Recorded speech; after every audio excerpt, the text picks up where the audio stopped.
Bienvenue.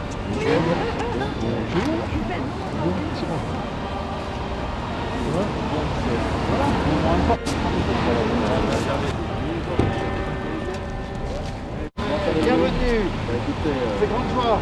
Pour moi aussi. Bonjour Monsieur le Président. Changer de casquette. Ah oui, là, ça a bien changé depuis la dernière fois, Monseigneur. Ah, ça a changé.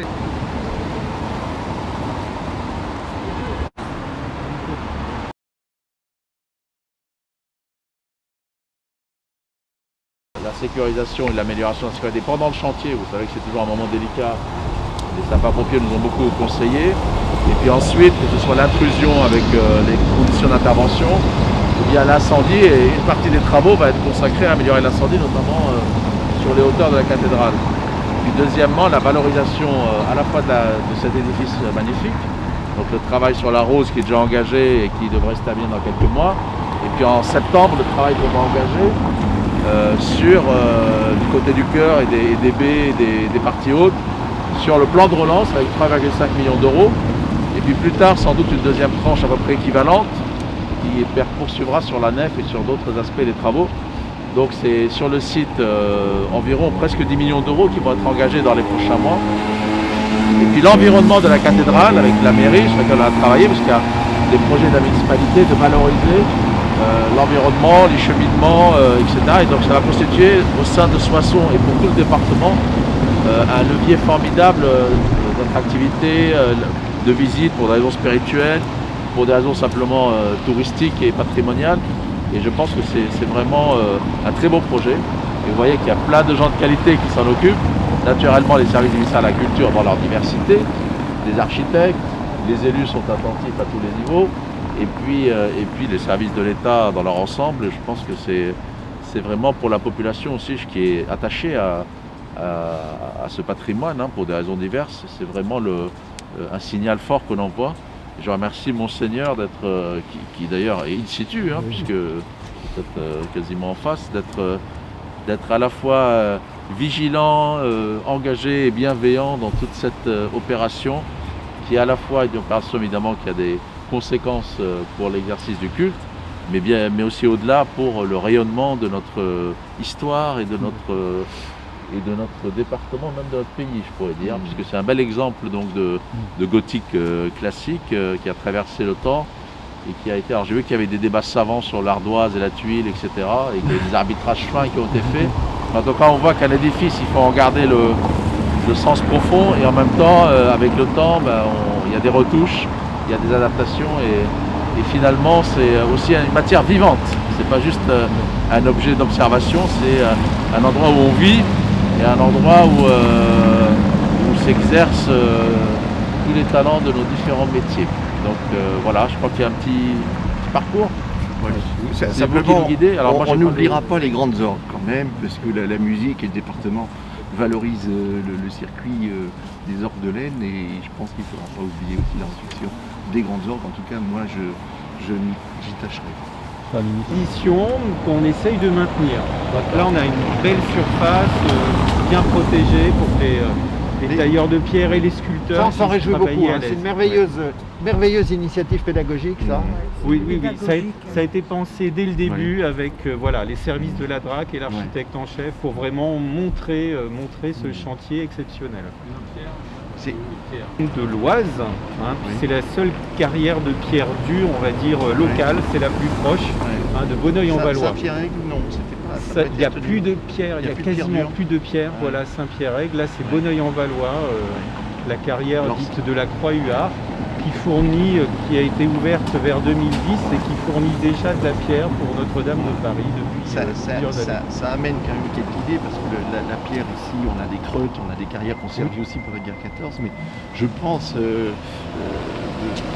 vous pourrez tendre vers un CFA sur le travail de la pierre, parce qu'on a des compagnonnages qu'après l'incendie de Notre-Dame de Paris, le laboratoire de recherche des monuments historiques nous a dit qu'il faut rouvrir une carrière, mais il y a des délais très longs, effectivement, d'études, passage en commission des sites. Il y a un lien dans un terre de cathédrale de faire un CFA pierre avec... Voilà, sachant que... Je suis frappé par avec la nouvelle. Ça vient d'où ça?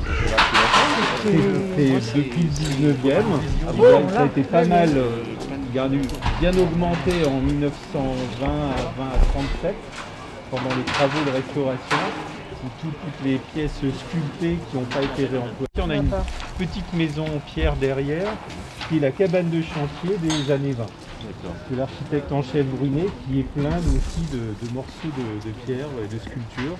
Donc tout ce qui est sans intérêt sera jeté. L'idée c'est de présenter les plus belles pièces, de garder ce petit toit couvert protégé, on en a un autre là-bas, et puis l'ancienne cabane de chantier de l'époque entre-deux-guerres. Il y a plusieurs couleurs, donc la disposition des couleurs elle est quand même plus classique. Non, mais Vous justement, n'avez pas regardé comment c'était avant. on a l'impression que c'est typométrique, mais en réalité, tout ça, le choix des teintes. Et puis monsieur Loïc Lelu, voilà. C'est bien, hein? Pour la restauration de la charpente et de la couverture. Voilà, vous avez un bel exemple pour valoriser votre travail. Là. Vous l'avez vu déjà, non? Oui. Et encore mieux aujourd'hui. D'accord. Bon, très bien. Le phasage de ce chantier-là. Je suis venue le voir, ils étaient en train de refaire la charpente. C'est pareil, c'était du fait main, du cousu. Donc on est parti pour quelques siècles là, non? On est réparti pour au moins 100 ans, ça c'est sûr. C'est pas dans le contrat, mais l'étanchéité c'est un vrai problème, hein, quoi qu'il arrive. ça au niveau de la rose, l'état avant et après pour l'épargne. Ça vient ici. C'est un vieillissement naturel. C'est plus cher là, tu viens. Mais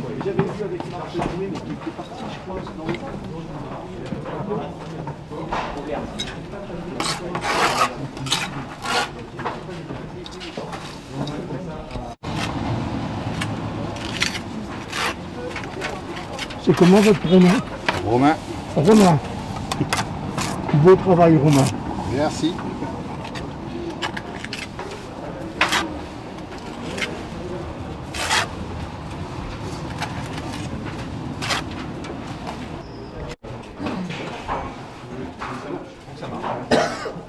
On va redevenir un petit peu plus minéral pour l'accès pompier.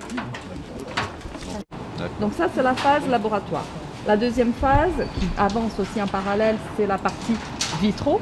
On doit d'une part faire des travaux, on va dire un peu courants de restauration des vitraux, collage, nettoyage, et d'autre part un travail très minutieux de redimensionnement de chaque panneau de vitrail, parce que comme vous savez, on fait une rose sans restauration pour des questions de stabilité de l'ouvrage. Donc un travail verre à verre pour adapter ces vitraux qui ont été en grande partie récupérés par les restauratrices qui travaillent sur cette opération pour que les panneaux épousent la nouvelle forme de la rose. Et troisième chose, c'est le travail en situ qu'on constate et qu'on vient voir sur place sur le chantier. On a déposé raison de chantier prévu pour décembre 2021. Alors c'était prévu plus tôt avant, non? C'était prévu en septembre. 2 mois de décalage D'accord. sanitaire. Voilà. Elle était. Mais on va dire que vous faisiez plus épais là. Elle est déjà un peu réparée. Elle n'est pas complètement restaurée. Elle est réparée dans les années 20 par l'architecte en chef, où il va changer quelques rayons de la rose.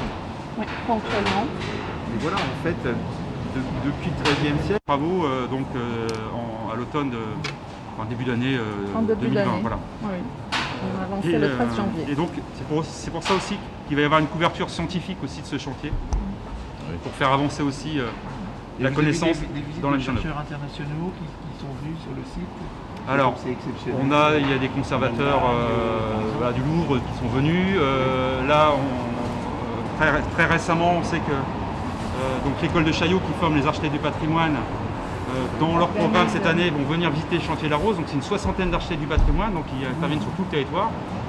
Ils vont venir goûter un morceau de chantier un peu particulier.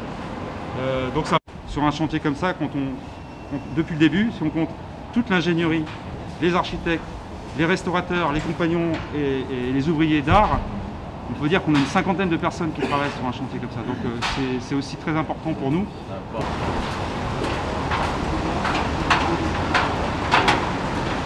C'est les travaux de 1920. Ils ont dû refaire, c'est une pierre qui a l'air récente de toute façon. Elle a encore ses traces d'outils. Aucun élément n'est effectivement ancré. Si, il y avait des goujons. Il y a quelques goujons quand même pour quelques éléments. Là, il n'y a pas. Oui, Les sont là. Il n'y en a pas beaucoup. Hein, elles étaient complètement noires de la croûte épaisse de la configuration même de la recette.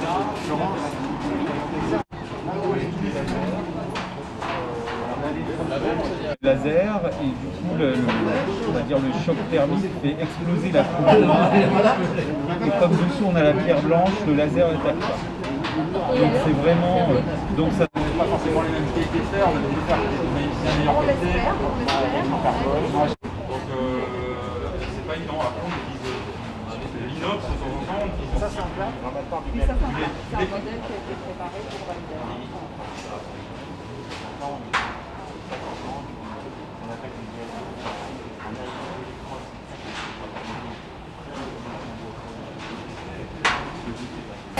La visite de cette cathédrale de chantier, comment vous le trouvez?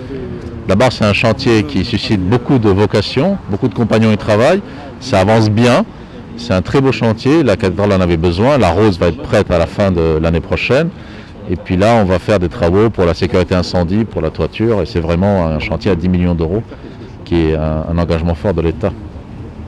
Un travail vraiment très minutieux quand on a vu les toitures. Les services de la DRAC notamment sont évidemment à l'œuvre, et puis beaucoup d'entreprises de qualité, les élus, tout le monde est fédéré autour de ce projet, et je pense qu'on en a besoin parce que c'est une des fiertés non seulement de la commune mais du département en général. Qui va faire plaisir aux Soissonnaises et aux Soissonnais. Ça fera plaisir à tout le monde, à commencer par les Soissonnaises et les Soissonnais, et effectivement c'est important d'avoir des lieux à la fois de mémoire mais aussi de vie pour l'avenir, et c'est une œuvre qui a vocation à continuer d'être un symbole fort de cette belle ville de Soissons. Merci beaucoup, monsieur le préfet. Puis moi j'attends aussi que des équipes internationales s'intéressent à votre projet, parce que bon, les cathédrales, il y en a aussi dans toute l'Europe. Hein. Voilà. Alors bien sûr, je n'irai pas jusqu'à porter ce très beau logo, mais je trouve ça magnifique. C'est une belle initiative. Voilà.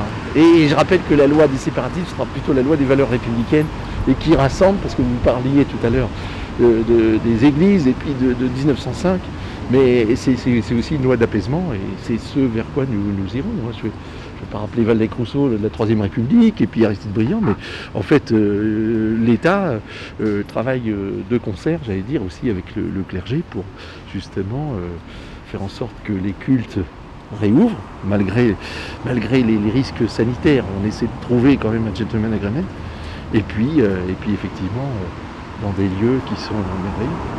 Voilà quoi. Alors, cette visite avec monsieur le préfet, c'est formidable. C'est bouleversant, c'est un moment d'émotion fort de vivre au cœur de ce chantier. Oui, c'est très très fort, et puis on sent bien qu'on a à la fois toute la force religieuse de ce bâtiment, mais on a aussi tous ces corps de métier qui participent. Oui, tout à fait. On voit le travail qui est réalisé. C'est extraordinaire. C'est des métiers d'une grande noblesse qui honorent notre ville, qui honorent notre humanité. Et je trouve que par le temps qui court, on a vraiment beaucoup à recevoir de ces métiers. Et je crois que cette rosace, tout le monde a envie de la revoir en place. Voilà, moi je ne peux pas oublier, il y a 3 ans, d'avoir vu, juste après la pulvérisation de la rosace, d'avoir vu pendant 15 jours les Soissonnais venir sidérer, mais venir prendre des photos, parce que c'est quelque chose du patrimoine et de l'âme de Soissons qui se joue à cet endroit. J'étais là. On va pouvoir, lorsqu'il y aura l'inauguration, retrouver ce médaillon central de la rosace, 1,20 m de vitrail, le Christ en gloire, qui a été propulsé à 2,50 m sur l'orgue et qui ne s'est pas cassé, alors que c'est des pièces de verre qui auraient dû être pulvérisées.